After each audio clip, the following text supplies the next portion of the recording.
الله تبارك وتعالى في كلامه المجيد وفي فرقانه الحميد সবাই পড়ে আউযু বিল্লাহি মিনাশ শাইতানির রাজীম বিসমিল্লাহির রাহমানির রাহিম আওয়ালা يرون أنهم يفتنون في كل عام مرة أو مرتين ثم لا يتوبون ولا هم يذكرون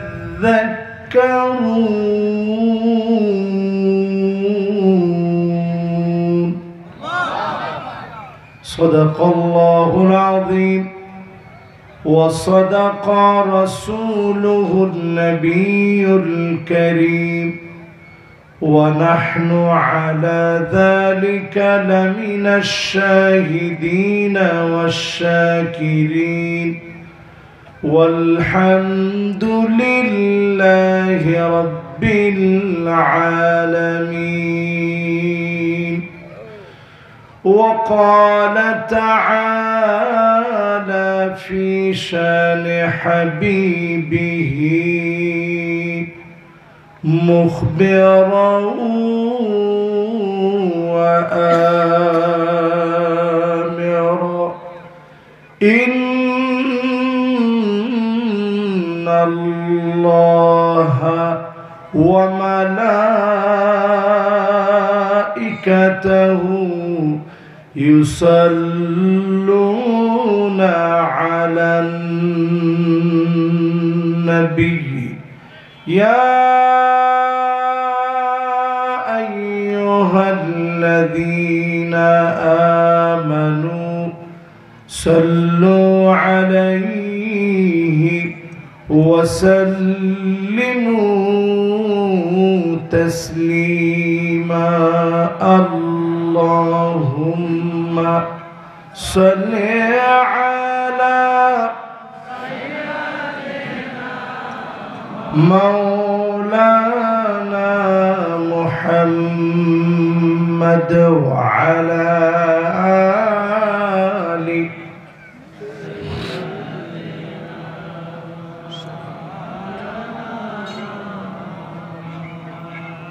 ধন্য গো মা আমেনা ধন্য আপনার জিন্দেগি আপনার উদরে জন্ম নিলেন দুজাহানের প্রাণের নবী আল্লাহুম্মা সাল্লি আলা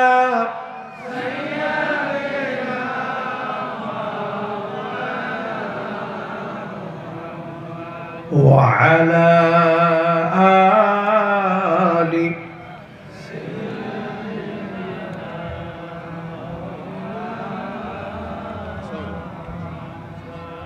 সবাই পড়েন বালাগাল উলা বিকামালিহি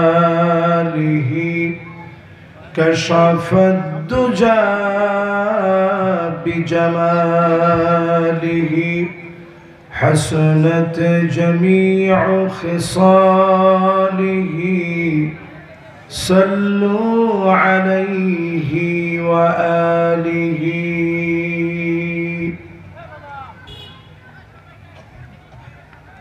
খানখানাপুর ব্যাপারীপাড়া এলাকাবাসীর উদ্যোগে আয়োজিত অষ্টম বার্ষিক আজকের তাফসীরুল কোরআন ও ওয়াজ মাহফিল, দিনের বেলায় আয়োজিত সুন্দরতম ব্যাপারীপাড়া জামে মসজিদ প্রাঙ্গণে খানখানাপুর রাজবাড়ির ঐতিহ্যবাহী আজকের এই মাহফিলে সম্মানিত সভাপতি জনাব আলহাজ আব্দুল খালেক ব্যাপারী সাহেব, ওনার জন্য আমি দিল থেকে দোয়া করি আল্লাহ যেন ওনারে হায়াতে তয়্যিবা দান করেন। পড়েন আমিন। আজকের এই মাহফিলের সম্মানিত প্রধান মুফাসসির যিনি এতক্ষণ কথা রেখেছেন, আমার অত্যন্ত শ্রদ্ধাভাজন ব্যক্তিত্ব, একজন সত্যিকারের আলেমের যে গুণ বৈশিষ্ট্য হওয়া দরকার, মানুষকে আপন করে কথা বলা। আমি আজকে লম্বা সময় ওনার আলোচনা শুনছিলাম, খুবই সুন্দরভাবে মানুষকে মহব্বত দিয়ে ভালোবাসা দিয়ে তিনি কথা বলছিলেন। হযরতুল আল্লাহ মাওলানা মুহাম্মদ মুস্তাফা সিরাজুল কবির সাহেব, ওনার জন্য আমি দিল থেকে দোয়া করি আল্লাহ যেন কাবিলিয়াতের সাথে সুস্থতার নেয়ামত দিয়ে দিনের খেদমত করার তৌফিক যেন আল্লাহ দান করেন। পড়েন আমিন। আপনারা কেউ কিন্তু দোয়া থেকে বাদ না, যতজন আমার সামনে বসা আছেন, সম্মানিত হাদারাত উলামায়ে কেরাম, ফুদালা, কুরামা, আইম্মা, যতজন আছেন, সম্মানিত মুরব্বিয়ানে এজাম, তারুণ্যের উচ্ছ্বাস, দিক দিগন্তের দিকপাল তরুণ প্রজন্মের আমার তরুণ ভাইরা, পর্দার অন্তরালে শ্রবণরতা হয়ে শুনছে আমার মা এবং বোনেরা, মাইকের আওয়াজ যে পর্যন্ত যাচ্ছে, এখনো মাহফিলে বসেন নেই, সবাইকে সম্মানজনক সর্বশ্রেষ্ঠ ইসলামের অভিবাদন আরেকটা বার নিবেদন করছি। এখন উত্তর না নিলে কোনো গুনাহ হবে না, কিন্তু মনোযোগ আকর্ষণ করার লক্ষ্যে আরেকটা বার সালাম নিবেদন করছি। উহাইয়িকুম বিতাহিয়াতিল ইসলাম, আসসালামু আলাইকুম ওয়া রাহমাতুল্লাহি ওয়া বারাকাতুহু।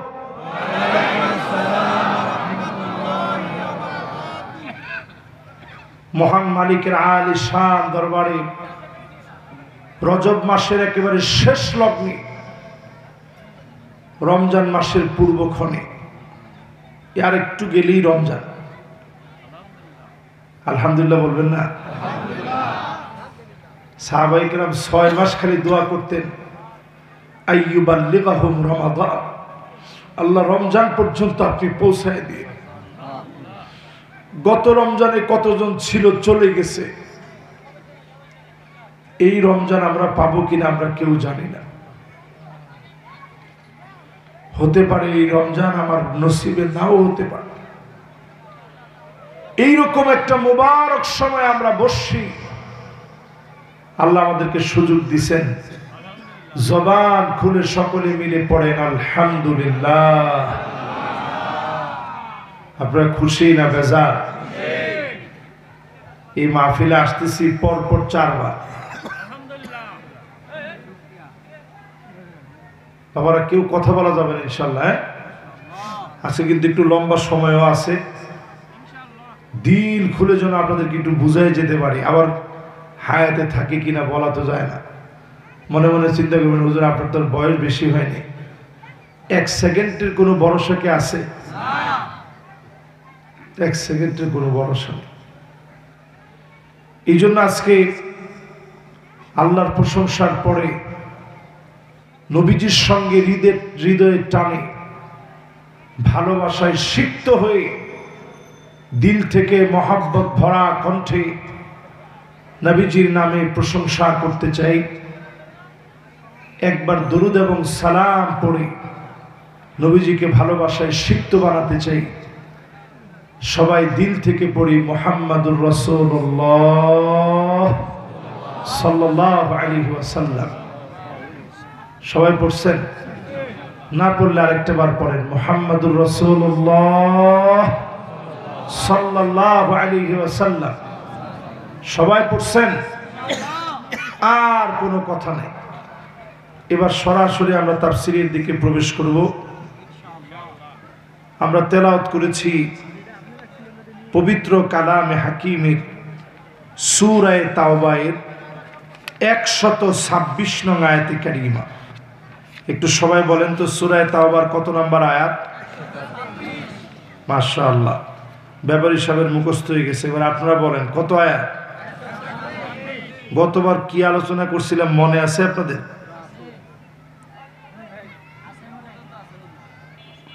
কি আলোচনা করছিলাম?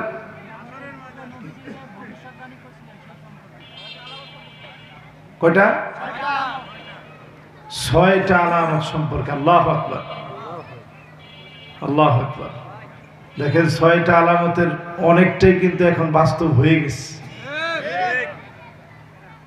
আপনারা যে মনে রাখছেন, আমার তো দিল ভরে গেছে। আজকে তেলাওয়াত করছি যেই জায়গা থেকে আল্লাহ তাআলা বলছেন আওয়ালা ইয়ারাউনা আন্নাহুম ইফতানুনা ফি কুল্লি আমিন মাররাতান আও মাররাতাইন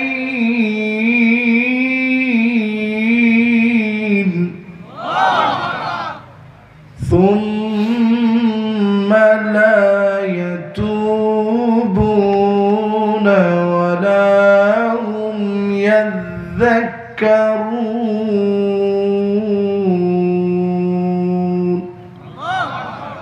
কার কথা বলেন তো? সূরা তাওবার কত নম্বর আয়াত? আল্লাহ রাব্বুল আলামিন বলেন, গোলাম শোনো, প্রত্যেক বছরে আমি আল্লাহ রাব্বুল আলামিন একবার কিংবা দুইবার আযাব দিয়ে থাকি। এরপরেও তোমরা তাওবা করো না, আমার দিকে ফিরে আসো না, আমাকে স্মরণ করো না। আল্লাহর দিকে যদি ফিরে আসেন, এই মাহফিল থেকে নিয়ত করেন আজকে থেকে গুনাহ ছেড়ে দিবেন, তাওবা করবেন, আল্লাহকে স্মরণ করবেন। যদি নিয়ত করতে পারেন আযাব গজব যিনি উঠায় নিবেন তিনি কি? আযাব গজব দুনিয়ার দিকে আসতেছে। 4 বছরের বিভিন্ন মাহফিলের বিভিন্ন সময়ে আযাব গজব নিয়ে আমি অনেক কথা বলছি। মাহফিলের বয়সটা আমার খুব বেশি না, 10 বছরে আযাব গজবের কথা অনেক বলছি। এত বেশি আযাব গজবের কথা আসলে সচরাচর অন্য কেউ বলছে বলে আমার কাছে মনে হয় না। এই জন্য আপনারাও মনে করতে পারেন যে হুজুরের প্রত্যেক বছরে একটা ভয় দেখায়। এই ভয় যদি পেয়ে একটু দিনের দিকে আসেন, এটি তো আমাদের সফলতা, ঠিক কিনা? আজকে থেকে যদি তাওবার নিয়ত করেন, গুনাহ ছেড়ে দিবেন নিয়ত করেন, আল্লাহকে স্মরণ করবেন নিয়ত করেন, দিনের দিকে আসতে দেরি হবে। হতে পারে আপনাকে দিয়ে যিনি বিজয় দিয়ে দিবেন তিনি কে? এই দুনিয়ার ভিতরে 5টা শাসন আসবে। আঙ্গুল উঠায় বলেন কয়টা? মাশাআল্লাহ, সবাই কিন্তু আঙ্গুলটা উঠায় না, একটু উঠায় বলেন তো কয়টা? মাশাআল্লাহ। এবার হাতগুলা নামান। 5টা শাসন আসবে। এই ওয়াজটা গতবার করা দরকার ছিল, তাইলে আপনি বুঝতেন যে হুজুর যে গতবার ওয়াজটা করছে কাজে লেগে গেছে। কিন্তু এই মাহফিলে গতবার না করলেও আমি বহু মাহফিলে এই আলোচনাটা করছি। আল্লাহর হাবিব বলেন তাকুনুন নাবুওয়া ফীকুম মা শাআল্লাহ। জমিনের ভিতরে নবুয়ত আসবে, কেউ চেয়ে নবী হতে পারে না, ইলেকশন দিয়ে নবী হতে পারে না। আল্লাহ পাক যাকে নবী বানান একমাত্র তিনি নবী হবেন। আমার নবীকে দিয়ে খাতামুন নবী বানায়া কাযিরিল হাজালাত কবুতরের ডিমের মতো খতমে নবুয়তের সিলমোহর আল্লাহর নবীর পিঠের মধ্যে দিয়েছিলেন। দুই কাঁধের মাঝখানে খতমে নবুয়তের সিলমোহর লাগায়া আমার নবীকে শ্রেষ্ঠ নবী বানায়া খাতামুন নবী বানায়া নবুয়তের সমাপ্ত করলেন। জীবনে কোনদিন নবীজিরে দেখি নাই। দেখছেন? স্বপ্ন যুগেও দেখিনি। অনেকের তৌফিক হয় নাই মদিনাতুল মুনাওয়ারায় গিয়ে মদিনাটা দেখারও সুযোগ হয়নি। যারা এই মাহফিলে বসলেন, নবী চলে গেলেন, প্রথম শাসন শেষ হয়ে গেল, বাকি আছে আর কয় শাসন? আর 4 শাসন দুনিয়ার জন্য বাকি ছিল নবীজি চলে যাওয়ার পরে। এরপরে আল্লাহর নবী বললেন সুম্মা তাকুনুল খিলাফা আলা মিনহাজিন নবুওয়া, নবীর দেখানো পথ অনুযায়ী এই দুনিয়া চলবে 32 বছর 6 মাস ধরে। আবু বকর, ওমর, ওসমান, আলী রাদিয়াল্লাহু আনহুম ওয়া আরদাহুম এই জমিন পরিচালিত করেছে। হাসান রাদিয়াল্লাহু আনহু সহ 32 বছর 6 মাস ধরে চলছে। কয়দিন? এই 32 বছর 6 মাসে 1 টাকার দুর্নীতি কেউ প্রমাণ করতে পারে নাই। জোরে কোন আল্লাহু আকবার। তাহলে পৃথিবীতে শাসন চলবে কয়টা? এই উম্মতের ভিতরে এর বাইরে আর কোনো রাস্তা নেই। 5টা শাসনের প্রথম শাসন শেষ, খিলাফতের শাসন শেষ। সুম্মা মুলুকান আদন, নবীজি বলেন এরপরে আসবে রাজতন্ত্র। এজিদের হাত ধরে রাজতন্ত্র জমিনে আসছে। উমাইয়া, আব্বাসি, মামালুকি, ফাতিমি, ওসমানী শাসন সহ 1000 বছর চলল।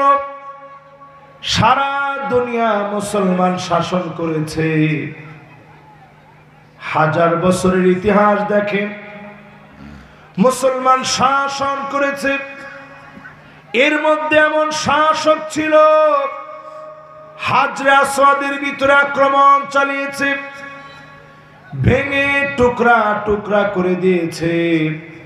এই জালেমদেরকে টেনে হিচড়ে যিনি ক্ষমতা থেকে নামায় দিয়েছেন তিনি কে? ভালো ছিল, খারাপও ছিল। 3 নাম্বার শাসন শেষ। এবার আপনাদেরকে একটু পড়াটা জিজ্ঞাসা করি। 1 নাম্বার শাসনের নাম কি? সবাই একটু আওয়াজ করে বলেন তো কি? 2 নাম্বার শাসনটার নাম কি? কত বছর ছিল? একজনে কইছে 600 বছর।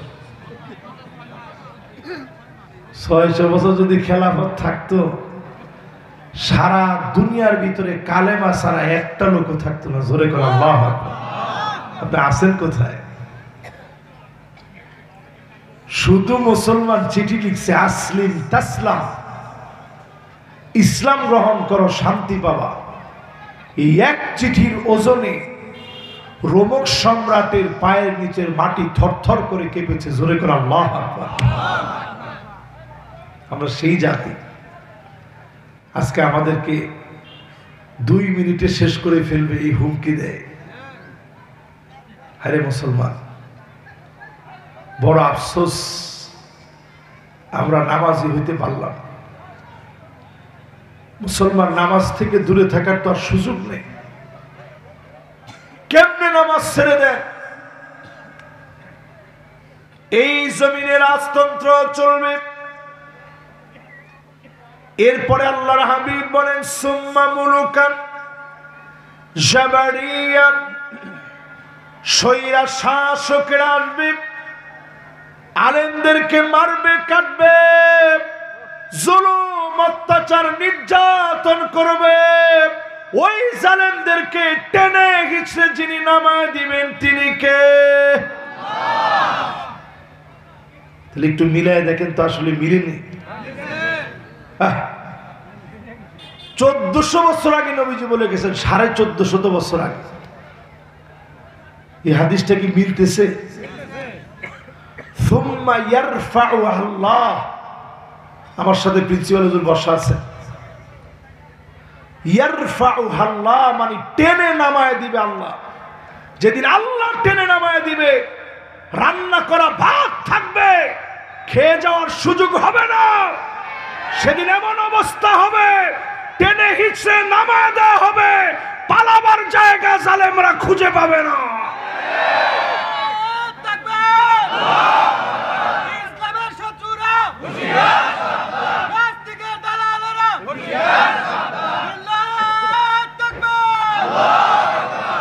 একটু তাকায় দেখছেন, 16 বছর তো আপনারা কম জ্বালান নাই, কিন্তু এই ছোট ছোট পোলাপানের গলার তাকবীর আপনারা কেড়ে নিতে পারেন নাই। আমার কথা তো কয় না। এর মানে পরিষ্কার বোঝা যায়, 4টা শাসন পুরাপুরি চলে গেছে, বাকি আছে মাত্র একটা শাসন। জোরে কোন কয়টা?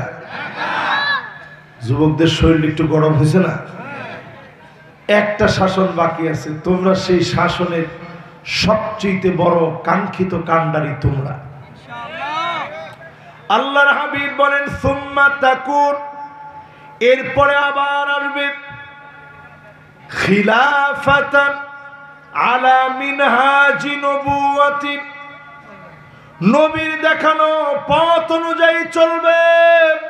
চাঁদাবাজি চলবে না, টেন্ডারবাজি চলবে না, দখলদারি চলবে না, জমিন চলবে ন্যায় ইনসাফের নেক মানুষের নেতৃত্বে, ঠিক কিনা বলে? অনেকে এখন আমার উপরে মনে রাগ করতেছে, তাহলে একটু আপনারা আমার সাথে সাথে বলেন, রাগ করার কিছু নাই, যেটা আমার পেয়ারা নবীজির কথা। নবীজি বলে গেছেন, আবার এই দুনিয়ায় আমার উম্মতেরা শাসন করবে। সুম্মা সাকাত, এরপরে নবী চুপ হয়ে গেলেন। জালেমরা তাকায়া দেখেও বাধা দেওয়ার শক্তি পাবে না। আবার ওই দিন আসবে, কালেমার পতাকা পথ করে উড়বে, কোন জালেম আটকায় দিতে পারবে না, পারবে না, পারবে না। রাজি আছেন? ভয় পেয়ে গেছেন নাকি আপনারা? এবার সবাই বলেন, এই জমিনের ভিতরে শাসন আসবে কয়টা? 5টা শাসনের প্রথম শাসনের নাম কি? মাশাআল্লাহ, কি নাম? 2 নাম্বার কত বছর ছিল? 3 নাম্বার শাসনটার কি নাম? কত বছর ছিল? 1000 বছর। এরপরেরটার নাম কি? কত বছর ছিল? মাশাআল্লাহ, আপনার বাড়ি এই এলাকায় না হয়ে নোয়াখালী হলে ঠিক ছিল। কি লাগে হুজুর, আমাদের এলাকায় ছিল 16 বছর। কথাটা কি মিথ্যে কথা বলছে?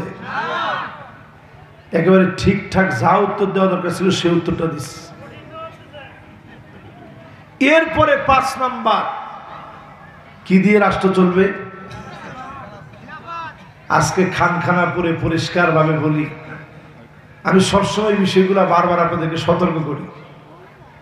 খানখানাপুরে পরিষ্কার ভাবে বলি, মুসলমান এখন আর সময় নেই। নবীজি বলছে এমন অবস্থা হবে দুনিয়া, ভারতের সাথে যে লড়াইটা হবে, নামটা ভুলেই ফেললাম,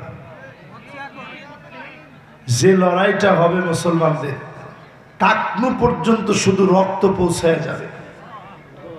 সব মুনাফিক মরে সাইজ হয়ে যাবে, অল্প কিছু মোমেনদেরকে দিয়ে আল্লাহ বিজয় দিবেন। জোরে করে আল্লাহ।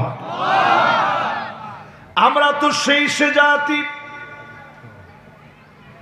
ইয়ারমুকের যুদ্ধে ৩৬,০০০ মুসলমান ৪,৪০,০০০ রোমক সম্রাটের বাহিনীর বিরুদ্ধে লড়বে।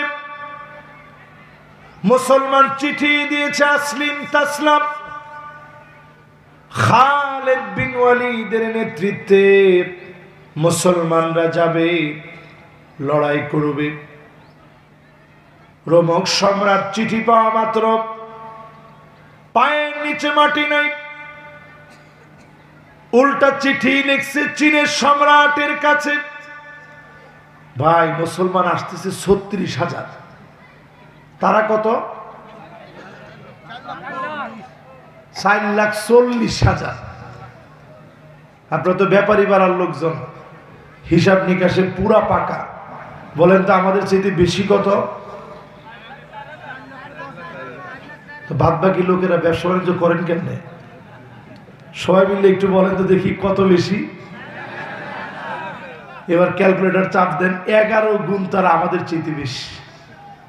ভারত আমাদেরকে ভয় দেখা, 11 গুণ বেশি লোক চিঠি লিখছে চীনের কাছে, একটু সৈন্য পাঠান, মুসলমান আসতেছে ৩৬,০০০।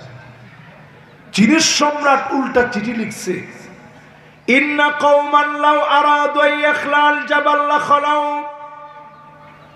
মুসলমান এমন এক জাতি, পাহাড়কে যদি বলে পাহাড় সরে যাও, পাহাড় জায়গা থেকে সরে যাবে।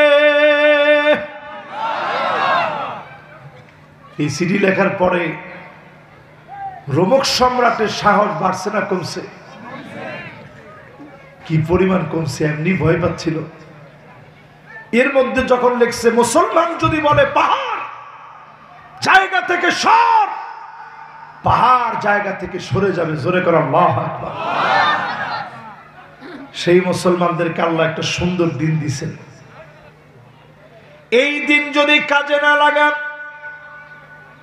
নবীজি আমাদেরকে সতর্ক করলেন ৬টা বিষয় দিয়ে।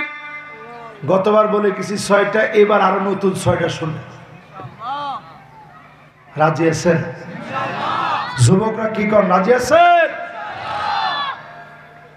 নবীজি ৬টা বিষয় সতর্ক করে গেছেন। এখন কিন্তু ক্ষমতায় আপনারা, ঠিক তো কইছে একজনে, এখন ক্ষমতায় কারা? কিছু হইলেই যেমন আন্দোলনে বের হন, পুলিশরা এখন আপনারা নিজেরা ডাবকিল, ক্ষমতায় তো আপনারা জনগণ নিজেরা। এই ক্ষমতায় থাকাকালীন সময়ে নবীজি ৬টা বিষয় সতর্ক করে গেছেন। ১ নাম্বার ইমারাতুস সুফাহা, নির্বোধদের হাতে ক্ষমতা দিয়েন না। জোরে কন। হুজুর পাশে বসা আছে। সুফাহা মানে ব্যাককল, সুফাহা মানে যার আক্কল নাই, সুফাহা মানে গর্দভ, সুফাহা মানে যারা ইসলাম বুঝে না, তাদেরকে ক্ষমতা দেওয়া যাবে না। ঠিক নেই? তাহলে এটা কার কথা? এটা নবীজি আমাদেরকে সতর্ক করে গেছেন। যদি ক্ষমতা দেন, এই 2025, 26 যখনই নির্বাচন হয়, 25, 26, 27 যেই সময় নির্বাচন হয়, ক্ষমতা যদি কোনো নির্বোধরে দিয়ে দেন, লিখে রাখেন এরপরে যে আযাবগুলো আসতেছে কেউ ফিরাইতে পারবে না। ২ নম্বরে নবীজি বললেন কাসরাতুস শর্ত, অধিক পরিমাণে শর্ত আসবে।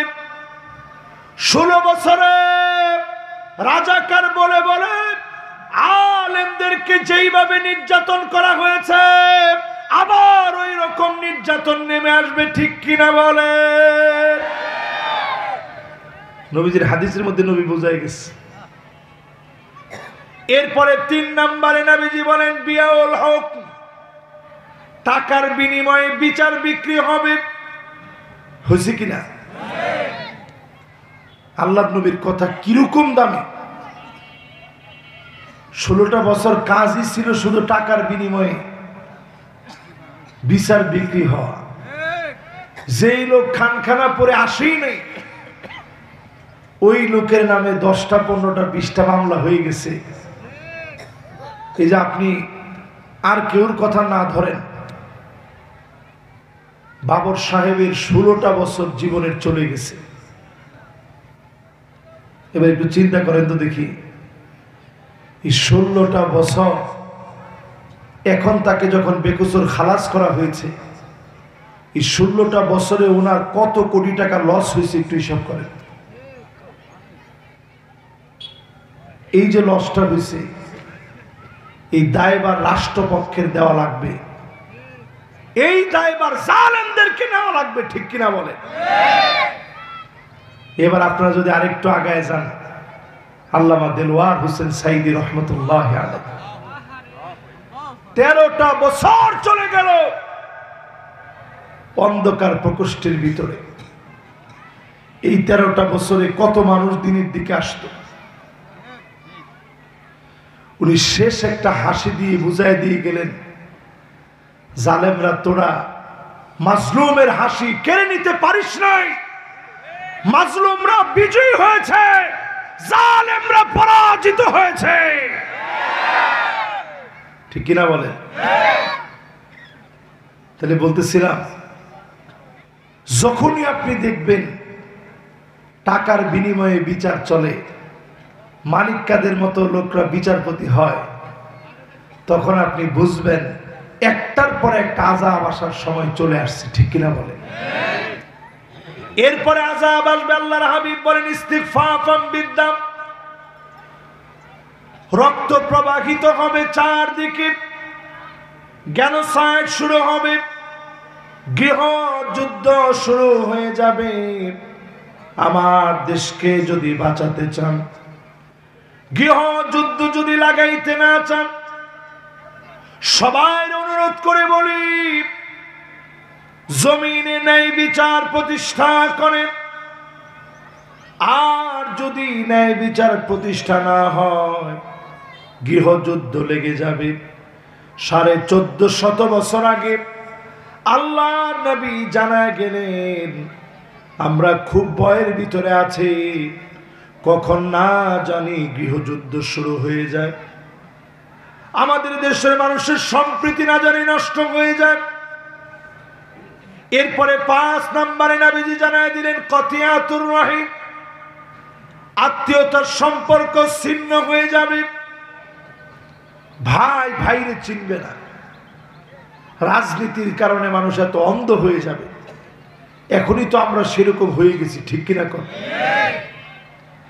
এরপরে 6 নম্বর আল্লাহর নবী বলেন, এমন এমন আলেমদেরকে তোমরা দেখবা, আকাল্লুহুম ফিকহান, হক কথা ছেড়ে দিবে, অন্যায়ের সঙ্গে আপোষ করবে, বাতিলের পক্ষ নিবে, আলেমরা নিজেদেরকে বিক্রি করে ফেলবে।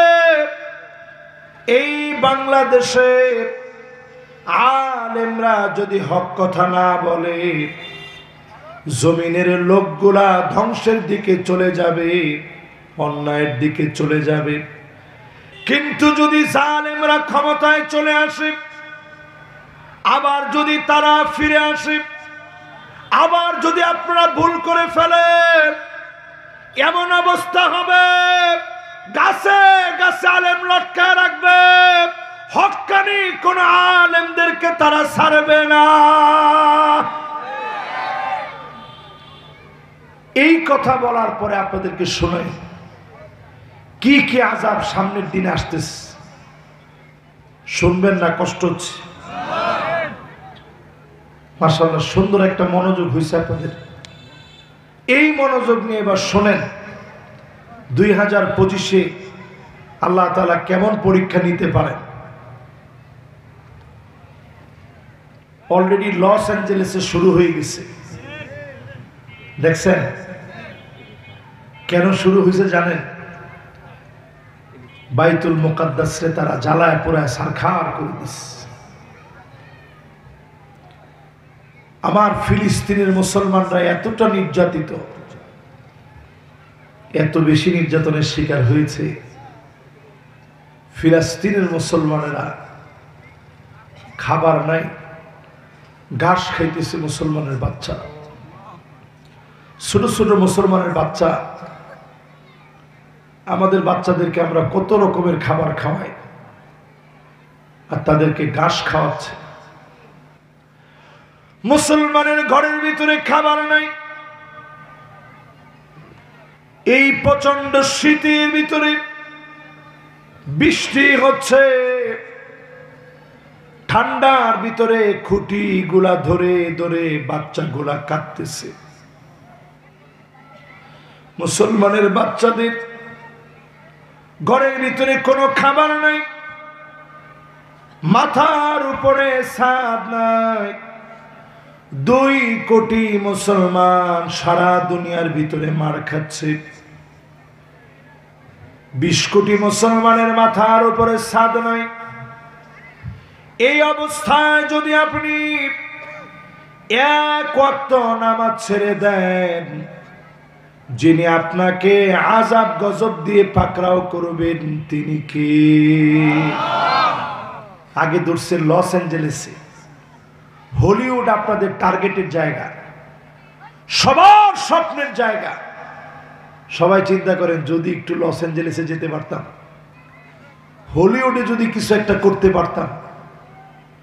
আপনাদের সমস্ত মুভি কেন্দ্রিক চিন্তা হচ্ছে হলিউড কেন্দ্রিক। মানুষের সমস্ত মদ, জুয়া, ক্যাসিনো, জেনা, ব্যভিচার, সব নেশাজাত দ্রব্যাদি সব হলিউড থেকে ডলিউডে ডালিউডে আসে, সারা দুনিয়ায় ছড়িয়ে পড়ে। সেই হলিউডকে আল্লাহ তাআলা জ্বালায় সারখার করে দিয়ে লাস ভেগাসকে আল্লাহ ধরছে। পাপের নগরী সবগুলো একটা একটা করে আল্লাহ তাআলা ধরতেছে। আল্লাহ তাআলা বুঝায় দিলেন, গোলাম ফিরে আয় আমার দিকে, অন্যায় ছেড়ে দে, তাওবা করে ফিরে আয়।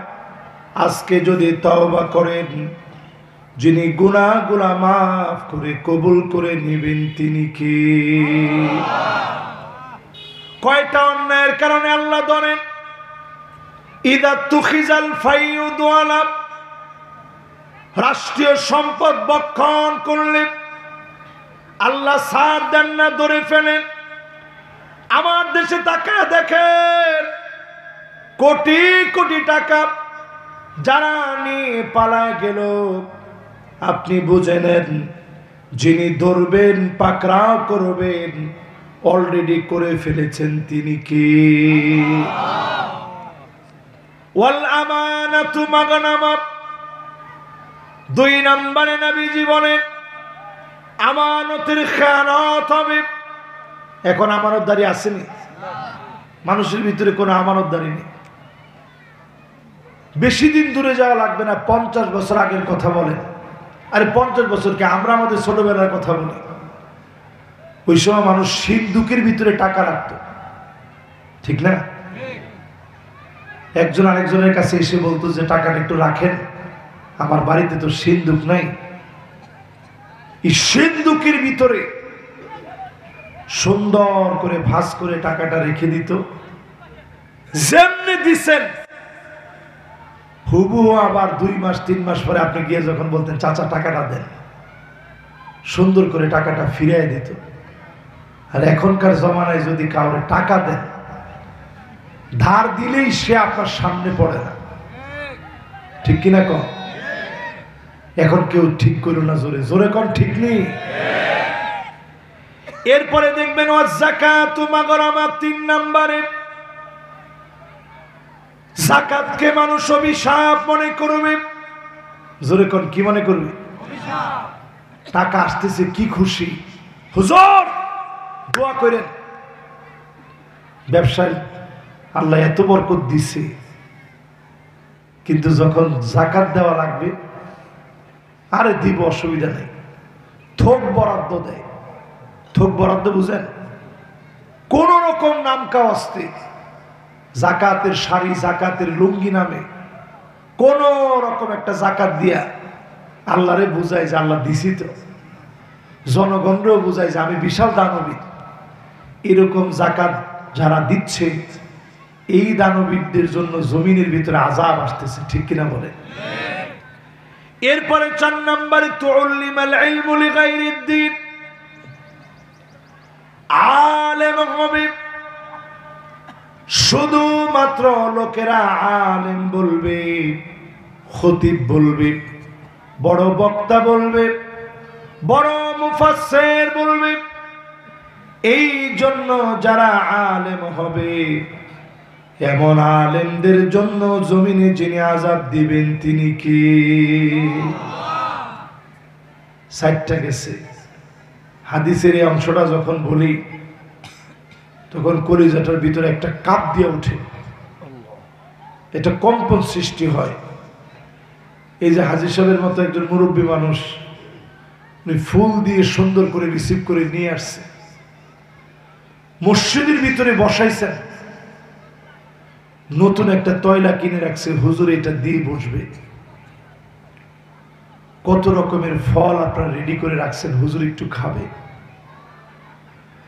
গরম পানি করে দিচ্ছেন ওযু করার জন্য। আল্লাহ যদি একদিনের হিসাব আমারে জিজ্ঞাসা করে, একদিনের মাহফিলের হিসাব দিই, আল্লাহর কসম একটা দিনের হিসাব দিয়ে আল্লাহর সামনে সেদিন মুখ দেখানো যাবে। মান্নু কিসা হালাক, যাকে আল্লাহ বলবেন পর জবাব দে, ওই দিন লোকটার ধ্বংস হওয়া ছাড়া কোনো উপায় নাই। আল্লাহর কাছে বলি, আল্লাহ খানখানা পড়ে আজকের এই মাহফিলে যারা আসলো, আমার যত ভাইয়েরা শুনলো, মা বোনরা যারা এসেছে, আল্লাহ আমাদেরকে হিসাব না নিয়ে বেকসুর খালাস করে মাফ করে দিন। হিসাব দিয়ে সামনে যাওয়ার মতো কোনো উপায় নাই, হিসাব দিয়ে যেতে পারবো না। তাহলে কয় নাম্বারটা গেছে? কয় নাম্বার? সবাই বলেন। এবার ৫ নাম্বার শুনেন। আতার রাজুলু ইমরাতাহু, স্ত্রীর কথা স্বামী উঠবে আর বসবে, স্ত্রী যেমনে বলবে অমনে চলবে। এই রকম স্বামী সারা বাংলাদেশে থাকলেও রাজবাড়ির খানখানা পড়ে একজনও নাই। আছে? স্ত্রী যেমনে বলে অমনে চলে, এরকম স্বামী এখন আছে না নাই? আরে আপনি স্ত্রীর কথা তো আপনি শুনবেনই, দেশটাই তো চলতেছে নারীদের কথায়। লা ইউফলা কওমুন ওয়াল্লাহু আমরুহুম ইমরাত, ওই রাষ্ট্র সফল হতে পারবে না যার নেতৃত্ব দিবে মহিলারা। আমার দেশ আরো আগে যেত নেতৃত্ব যদি পুরুষেরা দিতে পারত, ঠিক কিনা বলেন? যত রাগী করেন, এ কথা তো হাদিসের কথা আমার বলতেই হবে, এ কথা কোরআনের কথা আমার বলাই লাগবে। আর রিজালু কাওয়ামুন আলান নিসা, আল্লাহ পাক পুরুষদেরকে নেতৃত্ব দেওয়ার কোয়ালিটি দিলেন, পুরুষেরা নেতৃত্ব দিবে। এই কোয়ালিটি দিয়েছেন কে? তো জমিনের ভিতরে যখন নেতৃত্বের ভিতরে এরকম গড়বড় চলবে, বুঝবেন যিনি আযাব গজব দিবেন তিনি কি? এরপরে ৬ নম্বরে আল্লাহর হাবিব বলেন, আকাউম্মাহু, মাকে কষ্ট দিবে, মায়ের সঙ্গে বেয়াদবি হবে, প্রতিনিয়ত মায়ের মনে যন্ত্রণা লাগবে। সন্তানদের ব্যবহার দিন দিন এমন হচ্ছে, মাকে কষ্ট দিয়ে কথা বলে। এরপরে ৭ নম্বরে নবীজি বললেন, আদনা সাদিকাহু, বন্ধুকে বড় আপন মনে করবে, বন্ধুর জন্য বন্ধু পাগল হয়ে যাবে। এখনকার যুবকরা দেখবেন 20 জন 25 জন মিলে এক একটা গ্যাংস্টার তৈরি করে, কিশোর গ্যাং। জোরে কোন কিসের গ্যাং? কিশোর গ্যাংদেরকে বলি, আজকে আমরা রিসিভ করতে গেছে, সব একেবারে কিশোর। এর মধ্যে দেখলাম একটা হুন্ডা এরকম বটবট বটবট করে আওয়াজ করে। এরপরে দেখলাম আমারে রিসিভ করতে গেলে কি হয়েছে, চুল কিন্তু এত বড় বড় লম্বা লম্বা, এরকম একটু পরে পরে বাড়ি দেয়।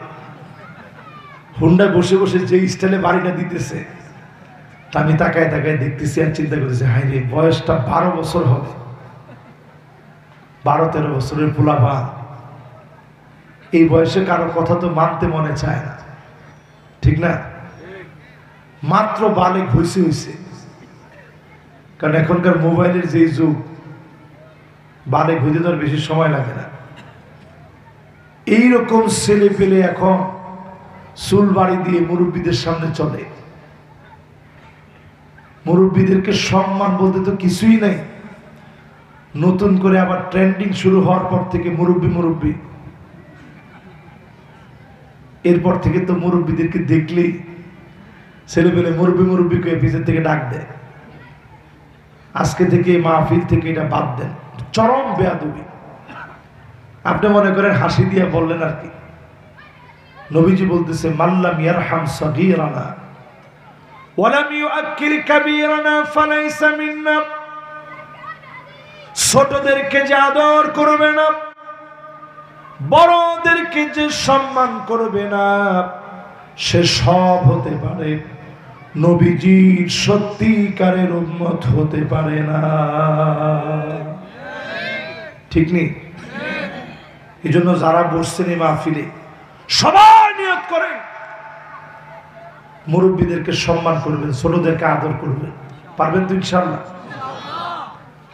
বলতেছিলাম 8 নম্বরে, আকসাবাহু, বাপকে বড় পর মনে করবে। বাপ কি জিনিস বুঝবেন সেদিন, বিদেশ গেলে অনেকে বুঝে। এই যে জিয়াদের আব্বা কই, জিয়াদের বাপ খাওয়ানোর মধ্যে ব্যস্ত আছে। আমি আজকে খালি জিজ্ঞাসা করলাম, আপনার ছেলে কোথায়? সাথে সাথে আর কথা বলতে পারতেছে না, চোখ দিয়ে পানি ঝরতেছে, হুজুর কুয়েত গেছে।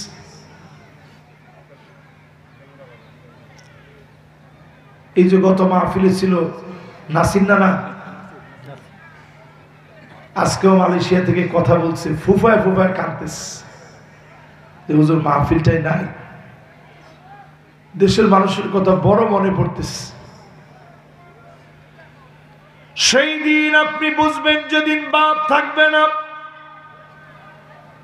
কবরে বাপ যেদিন চলে যাবে,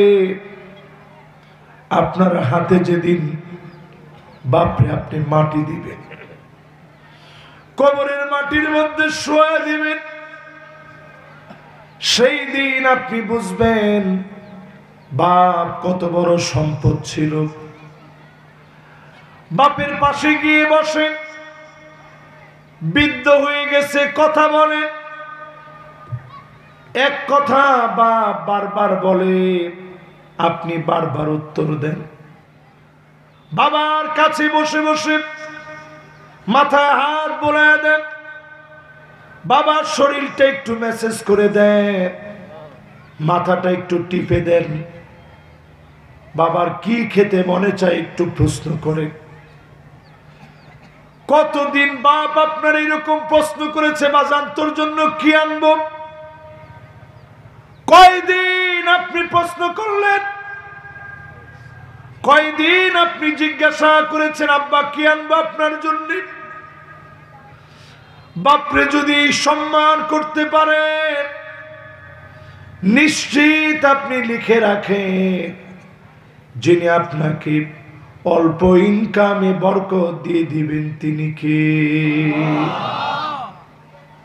এখনো যখন এতটুকুন বড় হয়েছি তো, লম্বা চূড়ায় বয়সে যদ্দূর হয়েছি। আমার আব্বা একজন মুহাদ্দিস মানুষ, আলিয়া মাদ্রাসায় দীর্ঘদিন ধরে খিদমত করেন, পড়ছেন কওমিতে। জুনাইদ বাবুনগরী রহমতুল্লাহ আলাইহি আমার আব্বার উস্তাদ। উনার মামা মহিবুল্লাহ বাবুনগরী হাফিজাহুল্লাহ ওয়া রাআহ, উনিও আমার আব্বার উস্তাদ। বাবুনগর আব্বা লেখাপড়া করছেন, আলিয়া মাদ্রাসায় দীর্ঘদিন খিদমত করেন। আমাদের নিজেদের একটা মাদ্রাসা আছে, নয়াটলা ইউএন কামিল মাদ্রাসা।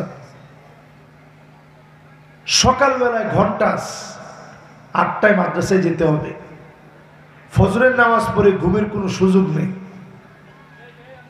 এরপরেও আমি যখন গিয়ে গাড়িটা শুধু দাঁড় করাই, আমি দেখি প্রায় রাতেই দরজাটা খুলে আব্বা দাঁড়ায় আছে। আমি জিজ্ঞাসা করি, আব্বা আপনি ঘুমান নাই? কালকে মাদ্রাসা যাইতে হবে, এরপর আপনি কেন দাঁড়ায় আছেন? আব্বা বলে, বাজান যখন আমি আওয়াজ পেয়েছি আমার কাছে মনে হয়েছে আমার ছেলেটা কষ্ট করে আসবে, কষ্ট করে আমার ছেলে এসে বাপের চেহারা দেখলে তার ভালো লাগবে। যেই বাপ সন্তানকে এত মহাব্বত করে, এই বাপের আপন বানান। বাপরে যদি আপনি পর মনে করেন, অক্সফোর্ডের সার্টিফিকেট থাকবে, অনেক বড় ডিগ্রি থাকবে, কোথাও না কোথাও ধরা পড়ে যাবে, বুঝে নিবেন বাবার ওই দিনের ব্যবহারটা বাবার সঙ্গে সুন্দর হয় নাই। বাবা মনে কষ্ট নিয়েছিল। যাদের বাপ কবরে চলে গেছে প্রতিনিয়ত বাবার কথা মনে করে দোয়া করেন, যিনি আপনার ভাগ্য পরিবর্তন করে দিবেন তিনি কে? কত পিকটিক ধরছেন, ভাগ্য পরিবর্তনের স্বপ্ন দেখতেছেন। বাপ মারে থুইয়া বাপের কাছে আসেন, মায়ের কাছে যান, কি লাগবে আপনি শুধু বলেন, আব্বা দোয়া করে দেন, মা একটু দোয়া করে দেন। আমি এরকম হইতো পরীক্ষার সময় ঘুরে ঘুরে আইসা মার কাছে দরজা থেকে বের হয়ে চলে গেছে, আবার যাইতাম, গিয়ে কইতাম আম্মা একটু দোয়া করে। আম্মা বলতো, আরে পাগল, তোর জন্য দোয়া করবো না, দোয়া করবো কার জন্য? যেই মিশর চলে গেলাম এত বেশি মায়া লাগতো যে আরে এখন তো দৌড়টা দিয়ে দৌড়ায় গিয়ে বলতে পারি না মা একটু দোয়া করে। এই জন্য মা বাপের কাছ থেকে দোয়া নেন। এরপরে আল্লাহর নবী বলেন, যাহারাতিল আসওয়াতু ফিল মাসাজিদ, মসজিদের ভিতরে হট্টগোল শুরু হয়ে যাবে, আলেমদের মাহফিলে বাধা দিবে, মসজিদে বাধা দিবে, খতিবকে ধমক দিবে, খতিবের উপরে আঙ্গুল উঠায় কথা বলবে। এমন বেয়াদব এখনো আছে না নাই? এদের কারণে আযাব আসতেছে। ঠিক তো বুঝছে একজনে, সবাই মিলে বলেন তো এরকম লোক আছে?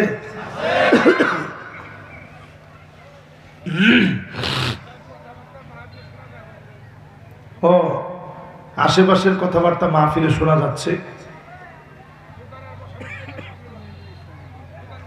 ইনশাআল্লাহ আগামী বছর থেকে আর দোকান টোকান কিছু থাকবে না ইনশাআল্লাহ। কি মনোযোগ নিয়ে আপনারা শুনতেছেন দেখছেন? এরা যদি বুঝতো, এরা কি দোকানপাটে এরকম চিল্লাচিল্লি করার সুযোগ ছিল? এখন কয়েকজনে মনে লাড়ি লয়ে গেছে। না, লাড়ি লয়ে দরকার নেই, আমরা শান্তিপ্রিয় মানুষ। তাহলে মসজিদের ভিতরে খতিবরে আর আঙ্গুল তুলে কথা কইবেন? অনেকে দেখবেন মুরব্বী হয়ে গেছে, ইমাম সাহেব, ইমাম সাহেব বয়স কত আপনার? বয়স আর কত? 30-35 হয়েছে। আমার বয়সটা 70 চলে, আপনার ডাবল। এরপরও রুকু সেজদা আপনার আগে আগে দিতে পারি, এত আস্তে আস্তে কি রুকু সেজদা দেন? ইমাম সাহেব যে আপনি পরামর্শটা দিছেন, আপনার মনে হয় আপনার নামাজ হয়? আপনার চেহারা গাদার মতো হয়ে যেত। শুধু হয় না, আল্লাহর নবীর উম্মত বলে যিনি মাফ করে দিয়েছেন তিনি কে? এই কথাগুলো কি আপনাদের কাছে কঠিন লাগতেছে? মাশাআল্লাহ, 9 নাম্বার শেষ। আর মাত্র 6টা বলবো, এরপরে ইনশাআল্লাহ আমরা মোনাজাতের দিকে যাব। মোনাজাত করব, দিল থেকে মোনাজাত করে যার যার মসজিদে ইনশাআল্লাহ সুন্দর করে গিয়ে আজকের আসর থেকে নামাজ শুরু করবেন। রাজি আছেন ইনশাআল্লাহ? ইনশাআল্লাহ। এরপরে 10 নম্বরে সাদুল কবিলা ফাসিকুহুম, ফাসিকরা অলিতে গলিতে এলাকা এলাকায় নেতা হয়ে যাবে। ফাসিকদের নেতৃত্ব চলবে। অলিতে গলিতে গুন্ডা বদমাইশ গুলা নেতা হয়ে যাবে। কি মনে হয়? ঠিক? সবাই কিন্তু ঠিকঠাক কয় নাই। এই জন্য রাসূল পরে মেডিসিনটা দিচ্ছেন, উকরিমার রাজুল মাখাফাতা শাররিহি। কয় নাম্বার এটা? 11 নাম্বার। জোরে কোন কয় নাম্বার? মানুষ শুধু তাদেরকে সম্মান করবে অস্ত্রের কারণে, ক্ষমতার কারণে, চাঁদাবাজির কারণে, সন্ত্রাসী কর্মকাণ্ডের কারণে মন থেকে কেউ তাদেরকে সম্মান করে না। ঠিক নেই? এরপরে শোনেন 12 নাম্বার। জোরে কয় নাম্বার? 12 নম্বরে আল্লাহর হাবিব বলেন, জাইমুল কওমি আরজালুহুম, বড় নেতাগুলা হবে দুশ্চরিত্র। যারা বলতো খেলা হবে, একটারও চরিত্রের কোনো ঠিক নাই। ঠিক নেই? কই এখন খেলা কই? একটু চিন্তা করেন মুসলমান, হুজুরের মাদ্রাসা আছে, ভান্ডারিয়া মাদ্রাসা, এটা কামেল মাদ্রাসার ভিতরে ছবি লটকায় রাখতে হইতো। দিলের ভিতরে আলেমদের কত কষ্ট লাগছে। সেই আলেম ছবির বিরুদ্ধে কথা বলে, মাদ্রাসার ভিতরে মাস্ট বি ছবি লটকাইতে হইতো। তাহলে একটা পাথর বুকের ভিতরে নিয়ে প্রত্যেকটা দিন অফিসে বসা লাগতো। আমরা আবার একটা সিস্টেম করছিলাম, একটা পর্দা দিয়ে রাখছি। তো একদিন আয়সা বলতেছে, হঠাৎ করে আসছে, আয়সা দেখে পর্দা টর্দা দেওয়া, বলছে কি পর্দা দেওয়া কেন? তখন আমরা একটু উত্তর দিলাম, যেই তো টিকটিকি আছে, তেলা পোকা আছে, কোন সময় এরা তো প্রাকৃতিক কাজে সাড়া দিতে কোনো সময় গময় লাগে না, তো হঠাৎ যদি সাড়া দিয়ে ফেলে অসম্মান হবে, তো এই জন্য সুন্দর করে আমরা ঢাইকা রাখছি। আপনারা আসলে একেবারে ফ্রেশ ছবিটা যেন বের করা যায়।